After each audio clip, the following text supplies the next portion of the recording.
Hi everyone, my name is Gabby. I am the Training Associate at Waterkeeper Alliance, and I am moderating this webinar. Thank you so much for joining us today for Charting a Plastic Path Around the World, how the US is disrupting international efforts to reduce plastic pollution. We have a handful of great presenters joining us today. Jim Puckett, Executive Director at Basel Action Network. Jane Patton, a Senior Campaigner at Center for International Environmental Law.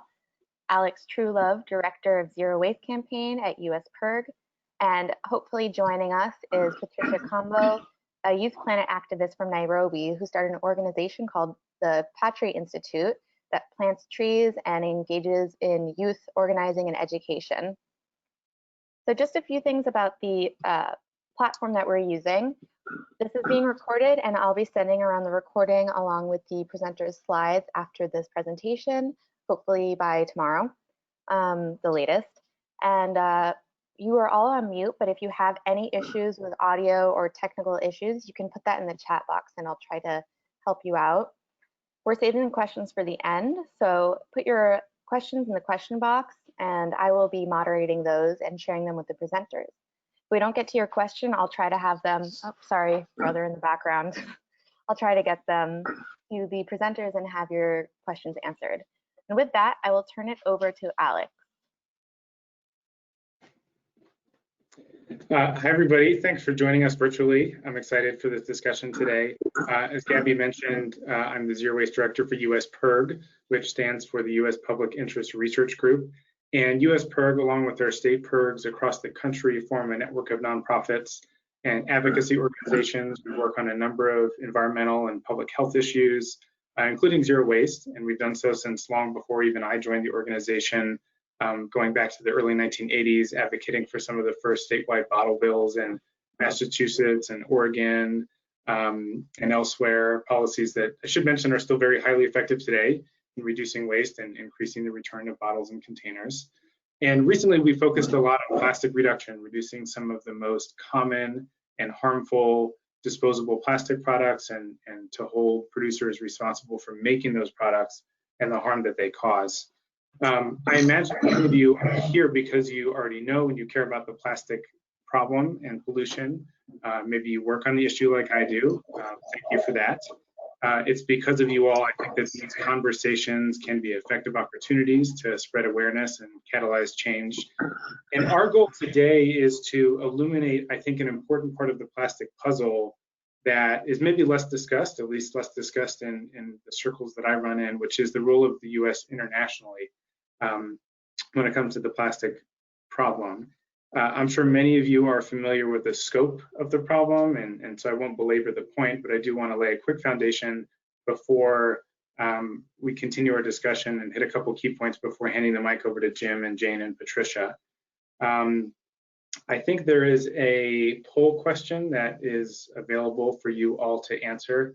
Gabby, I'm not sure if you're able to post it, but hopefully it's showing up on your screen, so I'll address that. I'll do that now. I just want to ask a quick question. Someone wrote in that they can't see anything, and if you could just write in the question box if you can see, then that will be helpful.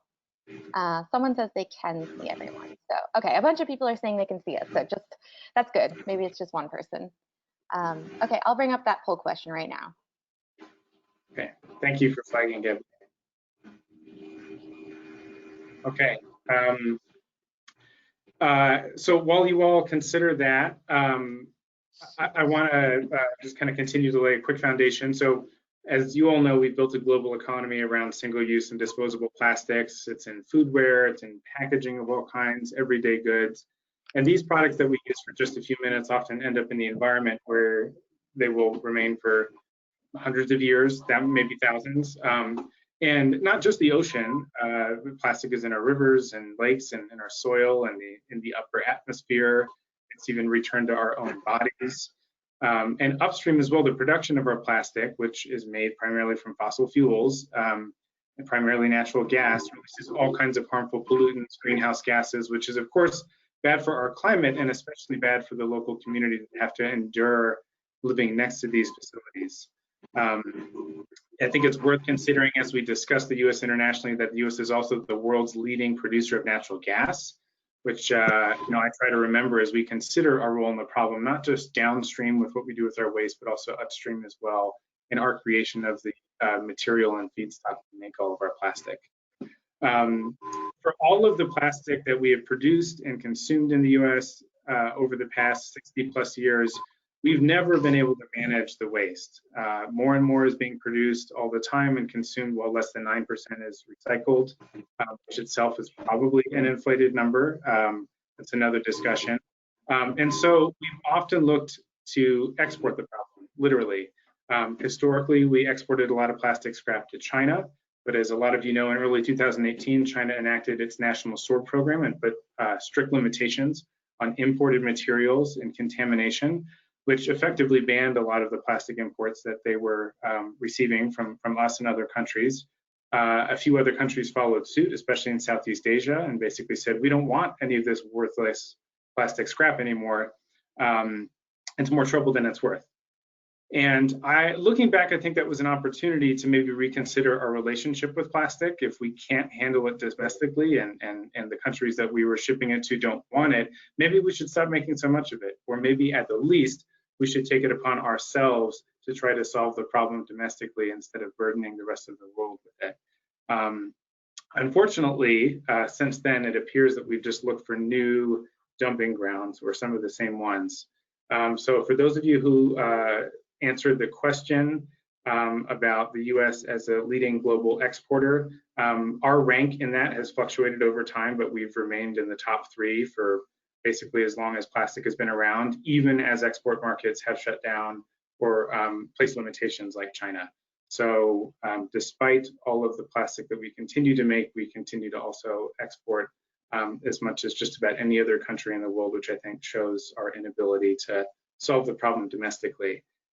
Fast forward to late August this year, there were records that were obtained through the Freedom of Information Act by an affiliate of Greenpeace that revealed conversations between the American Chemistry Council, which many of you know represent the world's largest fossil fuel and chemical companies, and US trade representatives. And this was regarding the country of Kenya. In short, the American Chemistry Council has been lobbying to reverse Kenya's domestic policies to reduce plastic pollution. So Kenya as a country has a nationwide pretty stringent plastic bag ban, for example. And it was revealed that Kenya is a target, not only in terms of dismantling their domestic policies, but also as a new hub in Africa for plastic export. And so not only, I think, does this further reflect our continued inability to handle our own plastic problem domestically, but as Jim and Jane and others will describe more, it goes against the wishes of over 180 other countries that have been trying to establish clear boundaries and best practices for global trade and global relations. And I'll let the experts speak more to that. And so I just hope as citizens and advocates, I hope that we can spread awareness about the US's role in this problem internationally and advocate for our elected leaders and our appointed leaders to be better. We have to be better, not just within our own borders, but how we interact with the rest of the world in order to solve this problem. And I believe that we can be better, but there's a lot to unpack and a lot of work to do. And so I'm excited to have Jim and Jane and Patricia talk about this more, and I'll hand it over to Jim to continue the discussion and lend his expertise. Thank you, Alex. Let me get my screen showing here, if I can. Can you all see my screen? Yes, we can. Okay, very good. So today I'm going to be talking about big plastic, the Basel Convention, and the US. Our organization is the Basel Action Network, and I'm going to be explaining what Basel is all about, what the Basel Convention is all about. But this entire webinar could be called How America is Sabotaging the Global War on Plastic Waste, which is a headline I ran into as I was reviewing the topic. And indeed, you could write a book on this over time and all that's been happening until now. But I'm not going to be doing a deep dive today. I'm going to be doing a little swim hopefully an interesting swim through the topic with a special view on what happened at the Basel Convention. So as Alex said, a New York Times article came out based on a whole passel of documents from a Freedom of Information Act request. And I got to look at some of those documents, so I'm going to be talking about a few of them here. But the one that really hit the headlines was a letter from the American Chemistry Council to the U.S. International Trade Commission, where they were commenting on what could be done with the free trade agreement between the U.S. and Kenya. And it was kind of like the wish list for the American Chemistry Council, which includes all of big plastic within it. And they said, we anticipate that Kenya could serve in the future as a hub for supplying US-made chemicals and plastics to other markets in Africa through this trade agreement. Kenya is a growing transportation network, great port in Mombasa. Kenya's increasing logistics capacity can support an expansion of chemicals trade, not just between the US and Kenya, but throughout East Africa and the continent. This is what the plastics industry is dreaming about, and I think Kenya was pretty shocked to learn that they were envisioned in this capacity. Also in that same letter, we were shocked at BAN to read the following.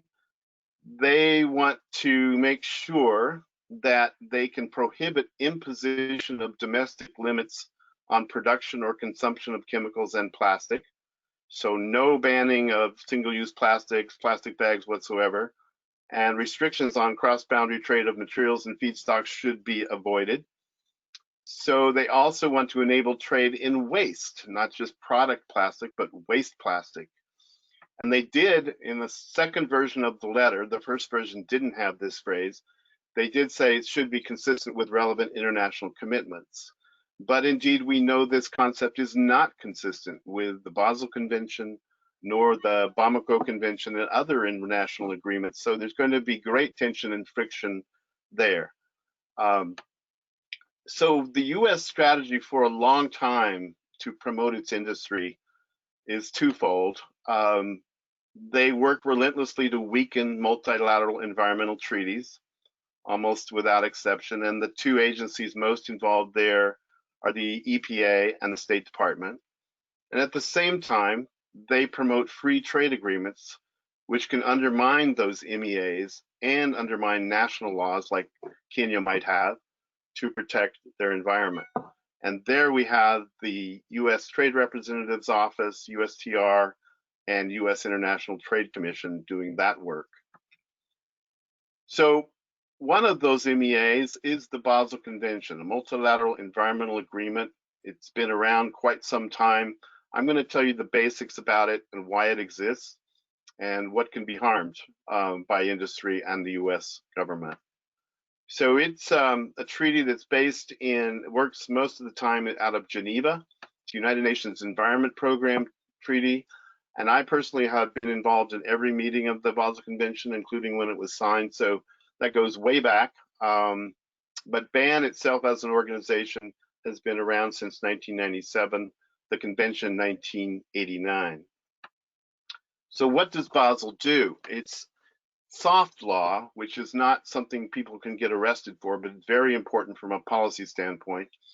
It calls for national self-sufficiency on waste management. In other words, you shouldn't be exporting your waste. You should be taking care of your own waste. And certainly the richer you are as a country, the more you can do that.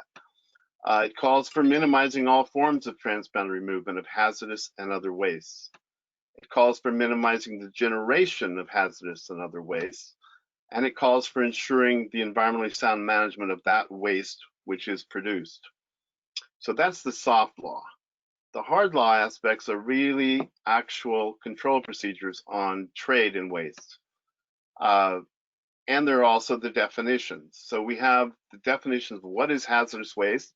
There's actually a definition of what is other waste, and that's in the scope of the convention. So hazardous waste is according to annexes 1, 3, and 8. And also you could have a hazardous waste that's formed not by an annex, but by national law. So Kenya, for example, can have their own law that says we think this is a hazardous waste. We think maybe plastic is a hazardous waste. And therefore, all the other countries in the Basel Convention have to respect that and view it that way. There's another category called other waste, Annex 2. We're going to talk about that because that's where we got the recent plastic agreements. And that's waste for special consideration, not necessarily hazardous. And this also includes waste collected from households and incinerator ashes from those household wastes being burned. And as I mentioned, certain plastic wastes for the first time are under the control procedure of the Basel Convention. It requires certain controls over those wastes that are considered hazardous or other wastes.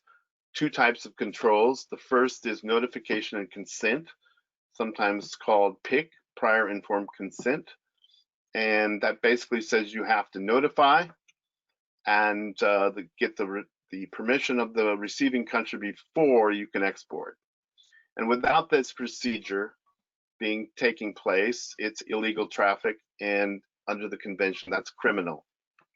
So people can be put in jail for not following the PIC procedure. The other category of controls are prohibitions. Countries can ban the imports on a national basis, like Kenya can ban things. Ban on export to Antarctica is in the convention, so you can't be sending your waste to Antarctica.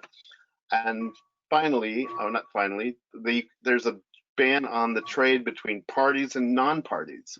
And this is very important because the US is not party to the Basel Convention, so certain bans kick in and people are not allowed to trade with the US on the controlled waste that we're talking about. And finally, we're going to talk a little more about this, which is the Basel Ban Amendment, which is a new Article 4A in the convention, which we'll talk about in a little bit. It's very important. So looking at the world, we are faced with this glaring situation that we have huge saturation for the Basel Convention membership, the parties, 187 out of 193 known UN member states. So that just means 6 parties are not part of it, 6 UN countries. And that includes East Timor, Grenada, Haiti, San Marino, South Sudan, and the United States of America. So here we have some of the tiniest or most stressed, war-torn countries in the world in this list, and then we have the United States. It's really glaring and shocking. So in the beginning, the Basel Convention was all about dealing with factory waste. And in fact, in this picture, which I took years ago, we have Formosa Plastics mercury waste dumped in Cambodia.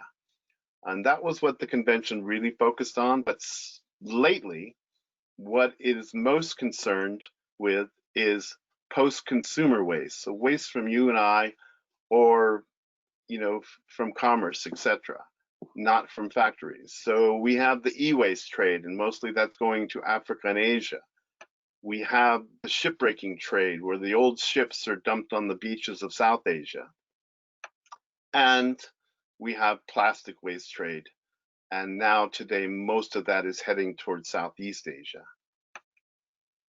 The Basel Ban Amendment is very much linked to the whole history of the Basel Convention, because originally that was the intent of all the countries that formed this treaty. They wanted to ban the export from developed to developing countries. And that didn't happen. And the reason it didn't happen was the United States stood up and said, we don't accept any type of ban. And at the very last minute, someone said, well, can't we just agree to a ban on going to lesser standards of recycling or disposal than your own country? And the United States representative from the State Department at the time said, no, we can't accept that because we have the highest standards in the world. And that would be very prejudicial to my country because we could then not export our waste to anyone. And so the convention ended in a great disappointment to a lot of us. The African group walked out, people were disgruntled, and this banner was hung by Greenpeace at the time, 1989 in Basel, Switzerland. But to the credit of the developing countries and to Greenpeace and others working on this at the time, they got busy and said, well, can't do a global ban yet, we'll work on regional bans. And that's what took place. So these bans were formed right after the Basel failure. And one of them most important to this conversation is the Bamako Convention. And that is certainly under threat by the ACC's intentions for a free trade agreement in Africa. So the original ban was proposed in 1994 by the group of 77 developing countries in China. Was finally adopted, however, in 1995 at the third conference of the parties. And it's a full ban on the export from developed to developing countries of hazardous waste for any reason. That ban, which went way back then in 1995, finally entered into force.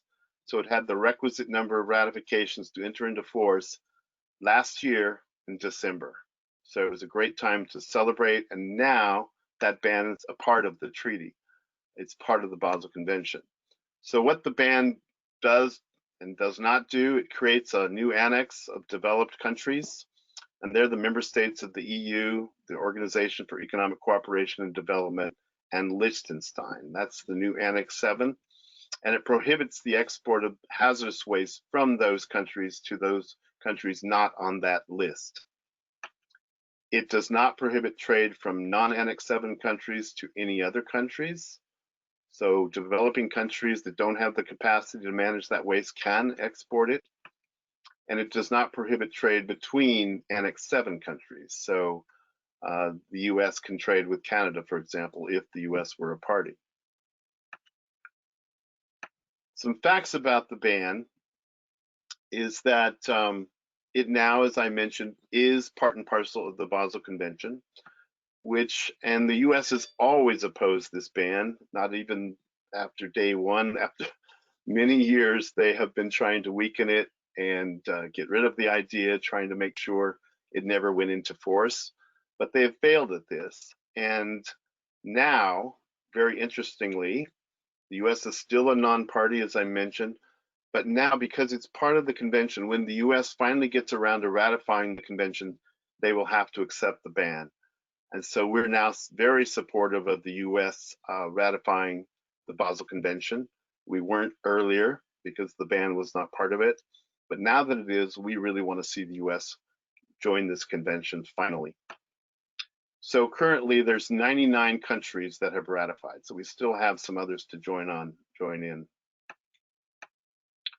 Technically, it only applies to those that have ratified it, but as all Basel parties must respect other party ratifications, it has a great deal of force. So, for example, Canada, who's not ratified, cannot export to Indonesia that has ratified it. And it does not control other wastes, Annex 2. So that's very interesting to talk about. And of 41 Annex 7 countries, 33 have ratified it. And that group looks like this. These are the countries that are on that Annex 7 list. These are the ones that the ban applies to. And you can see the vast majority have agreed to it, mostly European countries. These are all the developed countries on Annex 7. And ones that have ratified the convention but have not ratified the ban are in yellow. And of course, the United States, which has done neither, totally isolated as complete zero on this question. What the ban does basically is it's internalizing the harm and costs that have been externalized via export. It puts a barrier up, a very legitimate trade barrier, and forces that waste back upstream against the grain of disposal costs. Because the reason why all these exports take place is to avoid the costs of properly managing waste to begin with at home. So you want to know more about the ban amendment plus the history of all the times the US and other countries like Canada and Japan have tried to weaken it and oppose it. We've gone to an in-depth guide about the ban amendment, which you can get on our website. So today, we're talking about the plastic waste trade. most of it now heading to Southeast Asia. And as you might know, in 2019, for the first time, plastics became part of the controls of the waste that are controlled under the Basel Convention. And these controls go into force on January 1st of next year. Very important to know how this changes the landscape. But the reason these amendments happened, and that Norway proposed them and they received a great deal of support for them from all over the world, was twofold. First, as Alex mentioned, national sword policy in China created a chaotic situation. China finally decided to ban imports of plastics. They've been taking them for over 2 decades. And the reason for that, we'll get into, but very quickly, you can see the chaos that's taken place. On the left-hand side of these columns, first column is 2017, the second column is 2018, after the ban of China went into force. All the waste from the US that you see on the left-hand side heading to China, from Japan heading to China, Germany, etc. It was pretty much all heading to China or Hong Kong, which is part of China. And then boom, when the national sword policy took place, things started getting crazy. Brokers didn't know where to send the waste. It became a circus out there, and the natural evolution is that it started going to Southeast Asia and to Turkey. So this is where we're at today, in fact. So there was a film that was created that was kind of like the straw that broke the back of China. This film was called Plastic China, and it was a documentary from a guy who had lived in some of the villages in China that received the brunt of the world's plastic waste. And he created a film, a very personalized film about what it's like to live in those villages and to deal with the world's plastic waste. And it was pretty devastating. And it was shown in China, and then the next day it was banned. And China refused to allow it to be shown. It was taken around and shown in festivals all over the world. But very quickly after China banned it, they erected the national sword policy and said, we're not taking it anymore. So after China banned it, it began to move to Southeast Asia. In fact, Chinese businessmen just simply moved their operations to Malaysia, Indonesia, Thailand, Vietnam, etc. And this is the kind of views that we saw then in Southeast Asia. So much of this waste is not recyclable and is simply burned. And this was happening in rural villages all over Southeast Asia, and is happening today. So that was one of the big reasons why this ban was seen as very important and necessary. The second one was the huge amount of attention that had been paid to what plastic waste was doing to the marine environment. It created massive alarm and media about how much was harming the seas and how much plastic was going in there, that it would be more than the volume of fish if we kept this up. And this story became very compelling, and policymakers all over the world said we have to do something about marine plastic. And the third final reason is that people were looking to create a treaty on plastic, and indeed Jane will speak to that. But there was one treaty that could have quite an impact, which was already in force, and that was the Basel Convention. So it was a no-brainer. Let's do what we can to try to control the out-of-control trade of plastic waste and use the Basel Convention to do so. And that's what Norway proposed. So here we are at the meeting. And I've never seen a decision move so quickly. I mean, it was proposed about 8 months before it actually passed, and it really caught the industry flat-footed. And we're talking about some of the most powerful industries in the world. It caught the US flat-footed, as they are the ones that carry the water for the industries, as we will see. So the advocates that were supportive included all of Africa, Asia Pacific countries, the European Union, China joined in, Japan joined in, Canada joined in. Pretty amazing the amount of support And here's the gang from Norway that was at the meeting, and they could be very proud because this was handled so well in that they got the buy-in from the European Union, Japan, etc., and really left the United States isolated. Here are the NGOs, hundreds of them showed up with petitions and protest signs and great interventions and statements from all over the world. The Jim, opponents, Gabby. Sorry, yeah, just a quick time check. Where it's 2:32, or we got about less than half an hour left. okay, I'll move quickly. So the opponents of this are seen here, and it's really the United States, which is the most important one, that was together with their industry gang, Big Plastic, that was pushing. And I feel sorry almost for Argentina and Brazil because they were the ones that had to carry the water for some of the superpowers of the world, the US and the plastics industry. And it was Argentina primarily that bore the brunt at the meeting of having to push the views of the United States because, again, remember, the United States is not a party. This is the gang that's behind the US, and they're the founders of the Alliance to End Plastic Waste, which is a greenwash campaign. But if you look at these names, all of them are Big Plastic. These are the biggest corporations on Earth.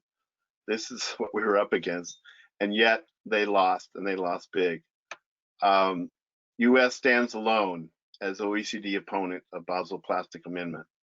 So all the other countries of the OECD, including Japan, Canada, were fully in support. So here's another letter that came from this raft of documents.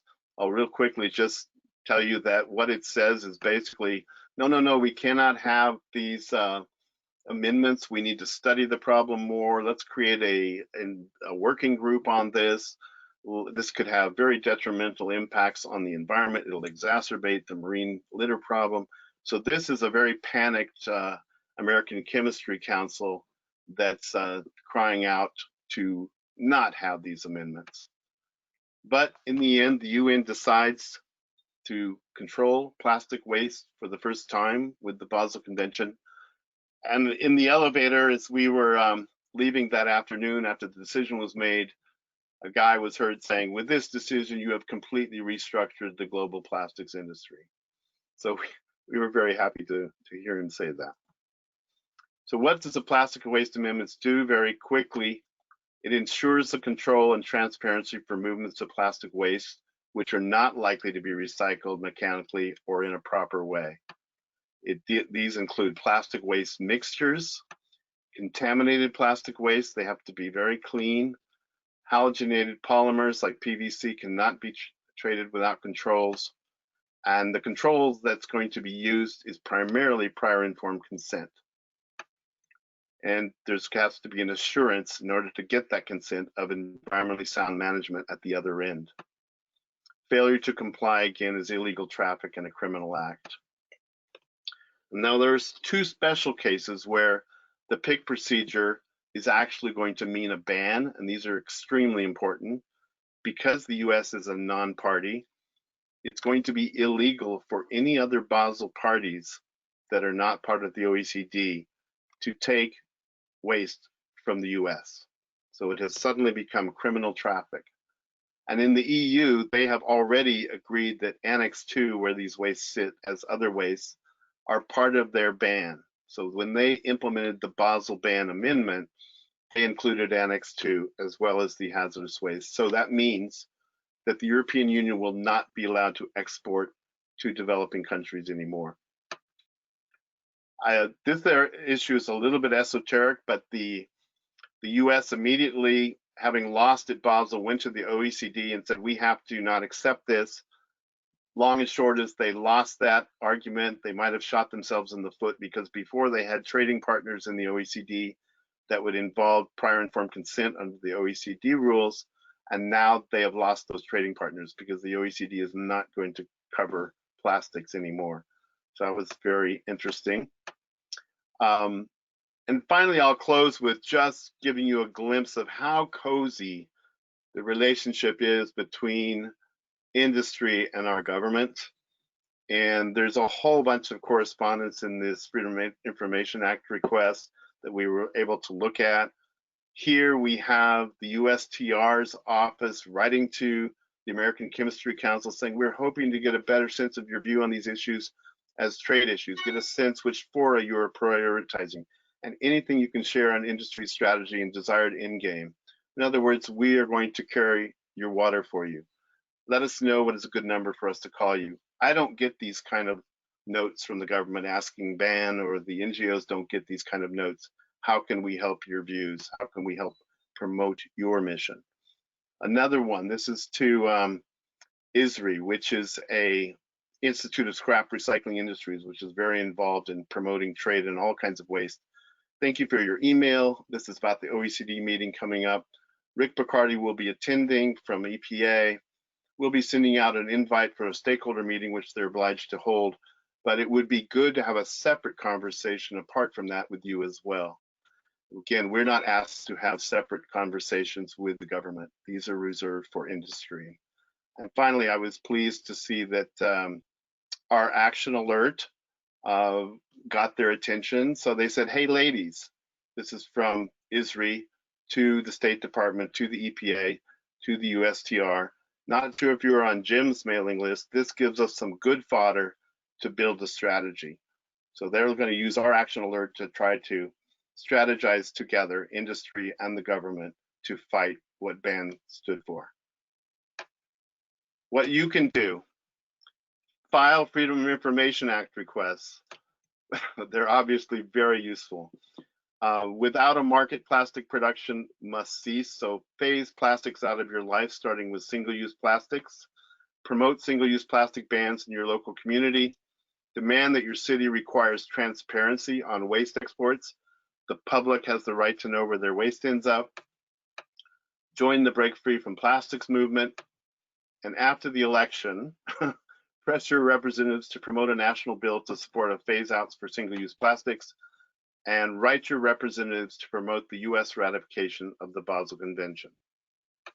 Thank you very much. I appreciate it. And I'll pass it over now to Jane. Jim, I am so glad that you actually showed the email. I can't tell you how excited I am that you showed excerpts from the letters and the emails. One of the things that Jim didn't name, but I will before I get into my presentation, is that the reason why the industry enjoys such a cozy relationship with the United States government agencies is actually because a lot of the folks who work in governmental affairs for the industry used to work for the United States government. A lot of them used to work for the State Department. They used to work for the U.S. Office of the Trade Representative. They used to work for NOAA, which is the marine debris folks. I mean, this is a pretty serious revolving door that we see between the industry and the government, which is obviously a strategic decision on their part. But it does leave the NGOs, those of us who are purely representing public health and the environment, a little high and dry in this conversation, which is quite difficult for us to swallow and manage most of the time. So let me make sure you're actually seeing my presentation on the screen. So I'm not sure if you can see this little chat box or not. I don't. We can see okay. it. Okay, perfect. Thank you. So I'm going to go through a little bit. I'm going to zoom in on a very different part of plastic policy and international plastic policy. But right quick, I'm just going to give you an overall visual. Jim dove really deep into the Basel Convention, but there are actually a number of international conventions, which he mentioned at the top, that address some kind of marine litter or plastics or marine debris, some reference to something that includes plastic or has to do with plastic. You'll see that on the blue line is marine, the sort of reddish one in the middle is land, and the yellow one is chemicals, all these international laws that might have to do with plastic. And the marine one is by far the most active.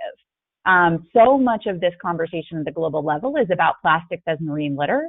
And one of the reasons why we are pushing for a comprehensive treaty is because the concern with plastics is about way more than marine litter.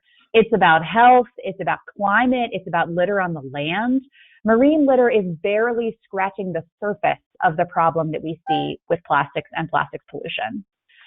So I'll deep dive now just a little bit on what has been moving at the United Nations Environment Assembly.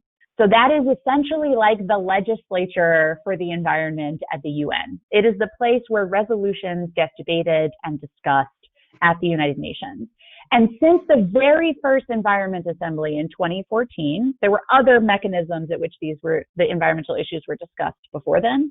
But at the very first United Nations Environment Assembly in 2014, marine debris, marine plastic debris, as you see it here, and microplastics were on the agenda.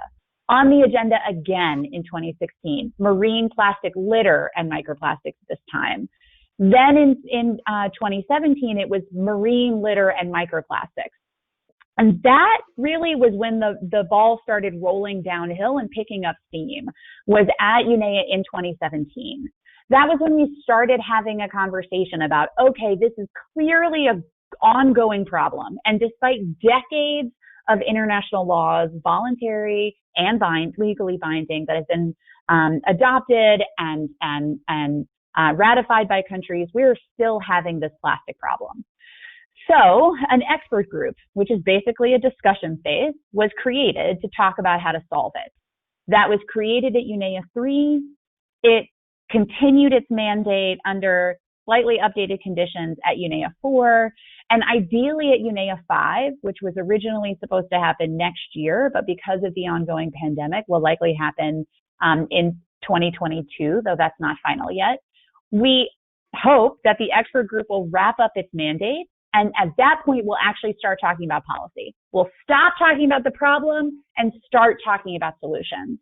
And throughout this space, the United States, just like in the Basel Convention, has been one of the most staunch opponents of a real policy conversation when it comes to plastic.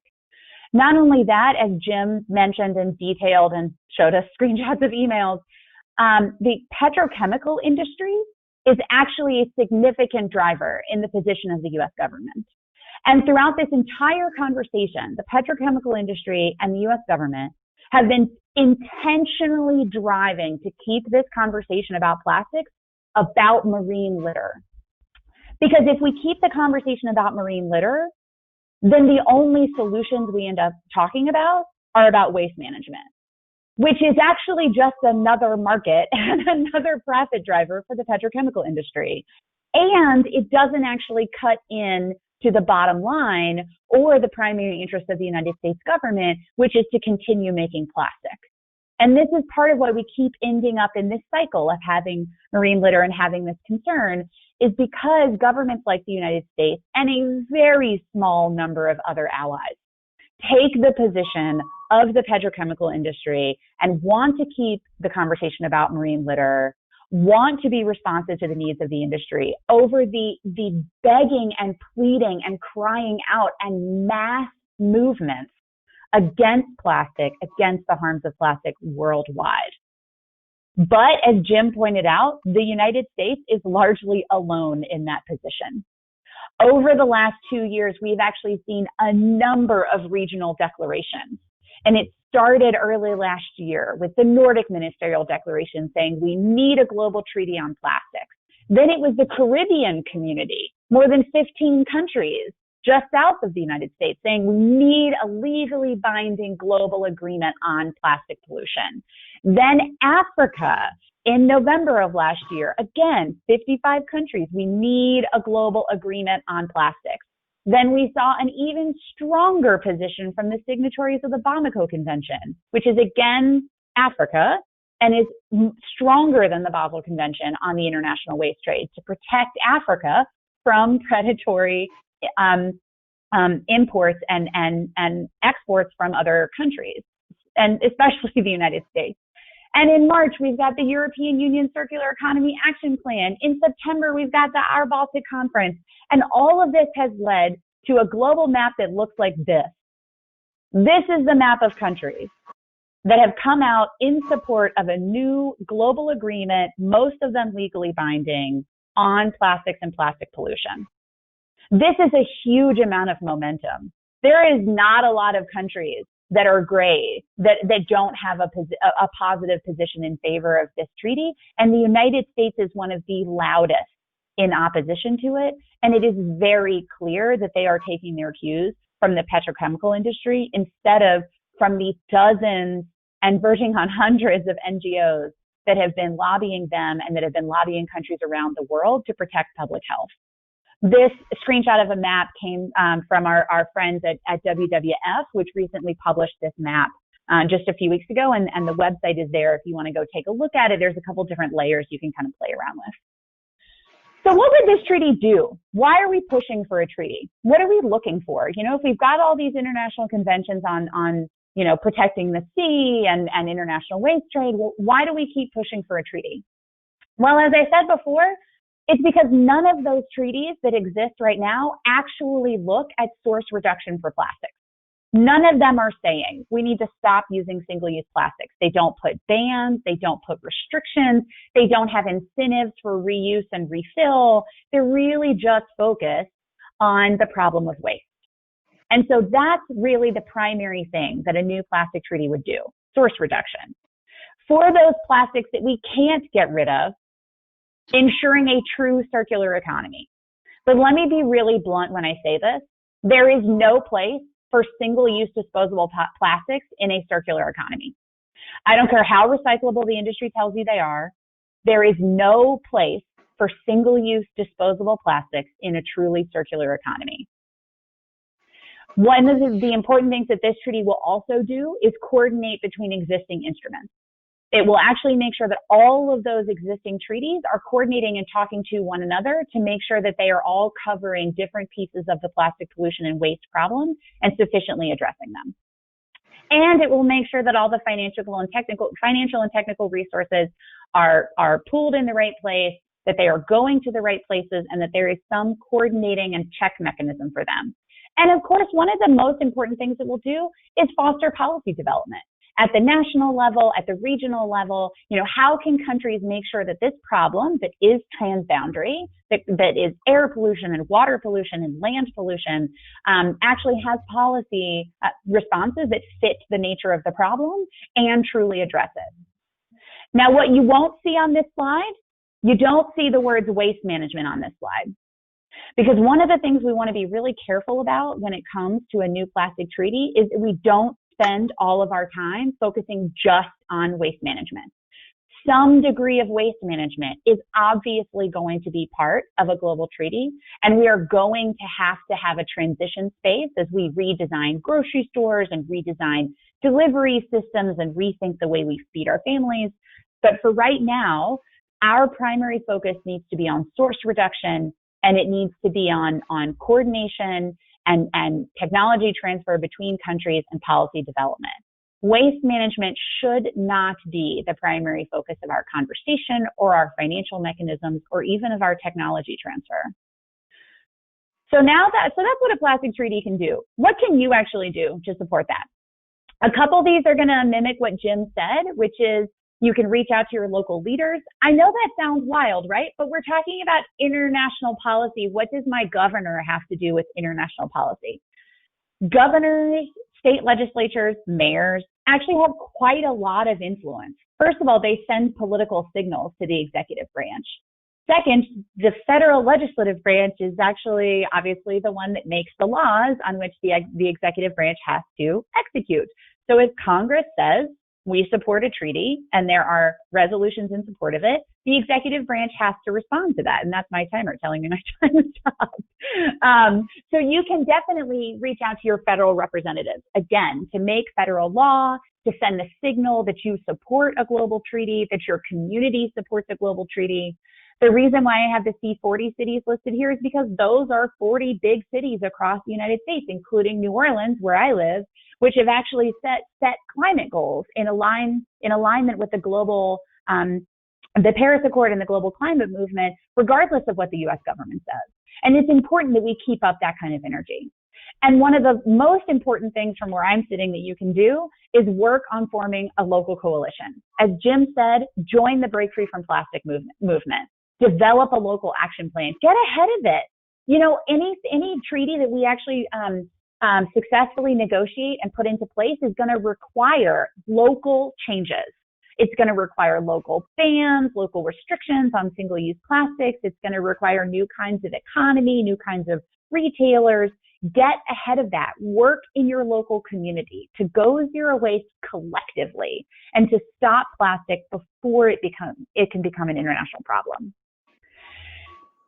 So this is the slide I want you to spend the most time on, is like what you can do and thinking about leaving here. What is the specific thing you're going to do? But if you need more information, there's also 3 links here.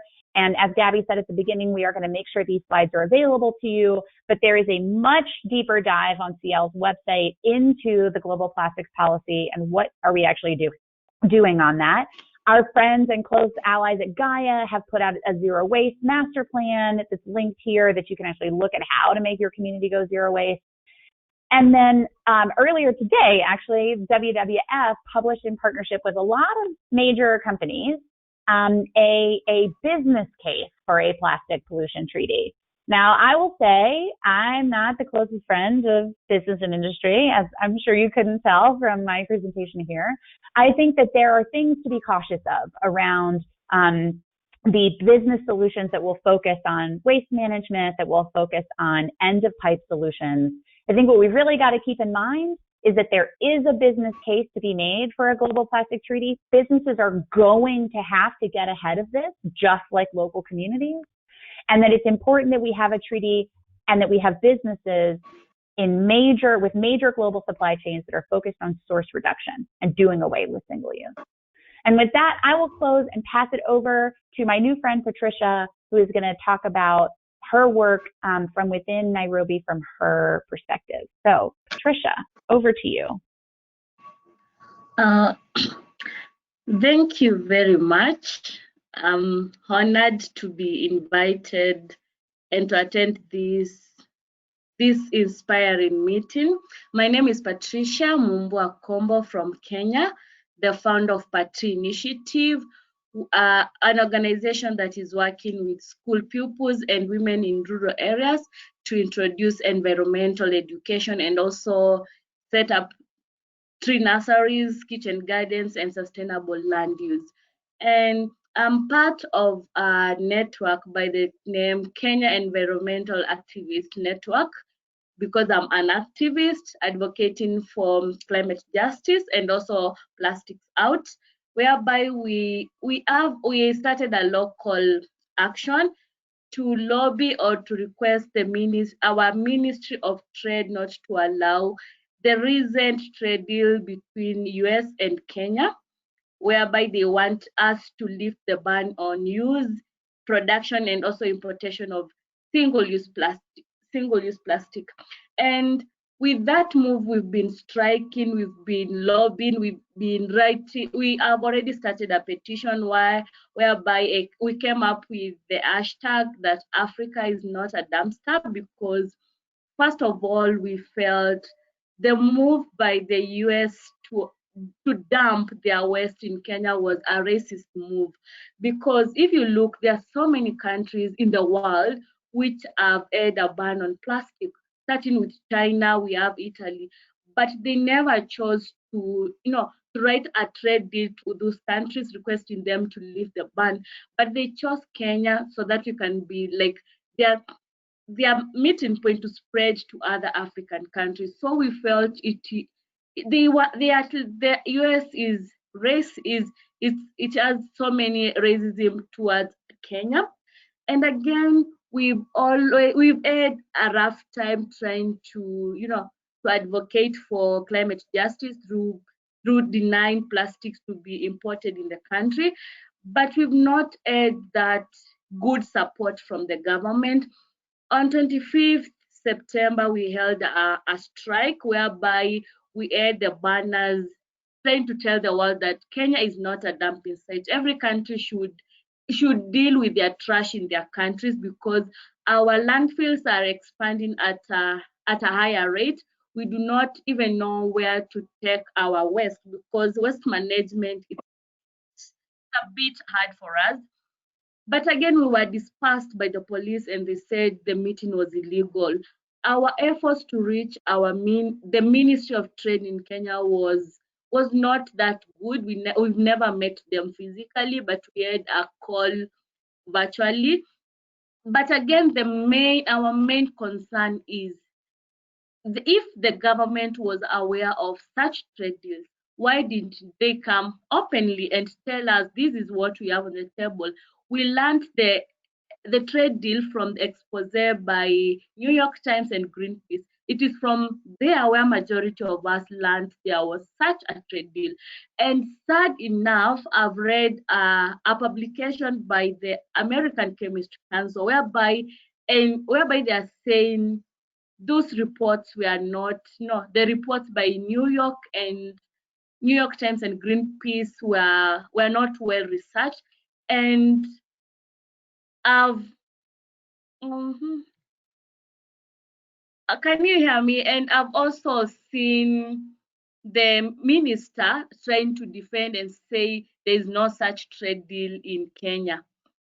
So we feel we are not given a higher priority, because if the Minister of Trade can come publicly and publish a story saying there is no such trade deal, yet we've all seen the trade deal from the US, between the US and Kenya. So we feel the government is playing a foul play. And again, our concern was with US. We all aware that Kenya produces, or rather exports, high quality tea, high quality pyrethrum. We export the best and the finest quality that we can have. Why doesn't the US not reciprocate by bringing something which is sustainable, something which will have a positive impact on our health? We do not export trash. So the same way they should also keep their trash in their countries and export something which will have a positive impact.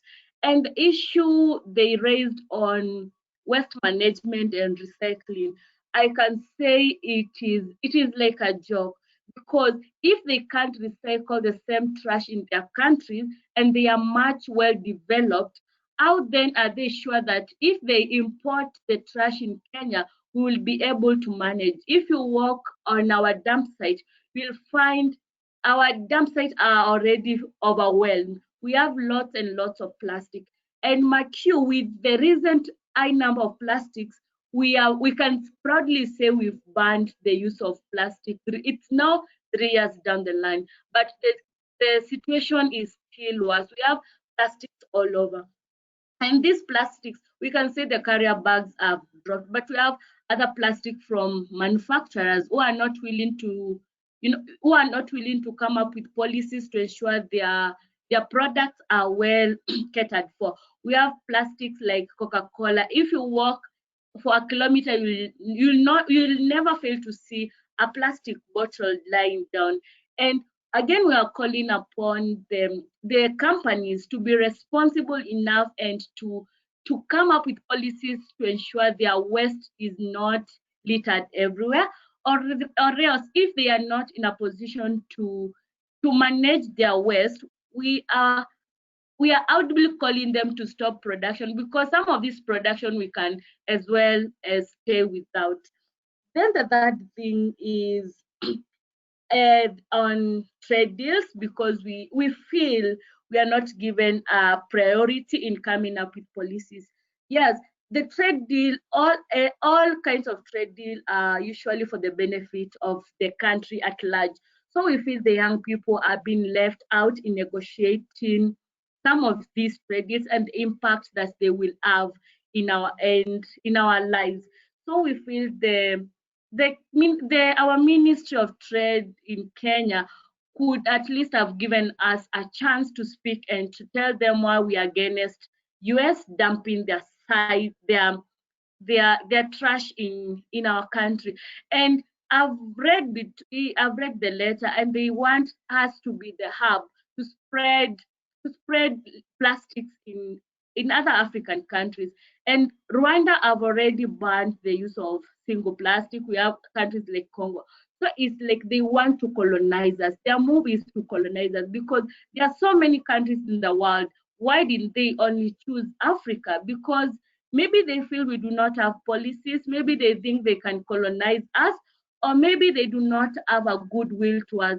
And again, it is a social economical impact. As much as it has the health impact, it has a social economic impact.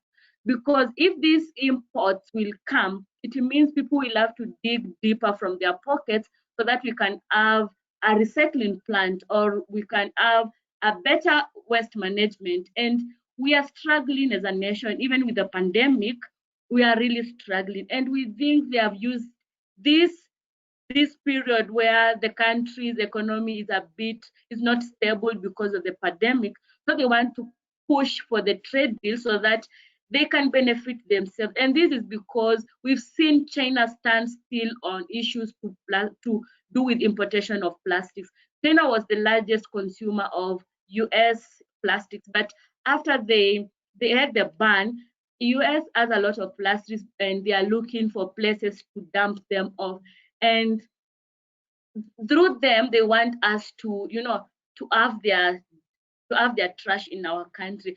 And if you look, the members of the American Chemist Council, they are the biggest polluters of, and also they are big companies which are leading to fossil fuels. We have companies like Shell, we have companies like Total. So you find through their plastics, there might be an hidden agenda to introduce issues to do with fossil fuels, issues to do with emissions in our country. So we are really calling upon well-wishers and people to help us, because maybe our voice is not strong, and we've been trying to campaign and we have been silenced. Like last week, I had a post on Twitter calling on US citizens to vote for president who will support environmental, conservation, who will be aware of climate action impact. And immediately my Twitter account was restricted. So we feel our voice we are being silenced because we are speaking. And again, this goes to our Minister of Trade. She came out publicly and denied such. There is no trade deal between US and Kenya. So we are left in the dark. Who are we going to trust? Do we trust there is that trade deal, or do we trust what our Minister of Trade is saying? Yeah, thank you. Well, thank you so much to all four of you.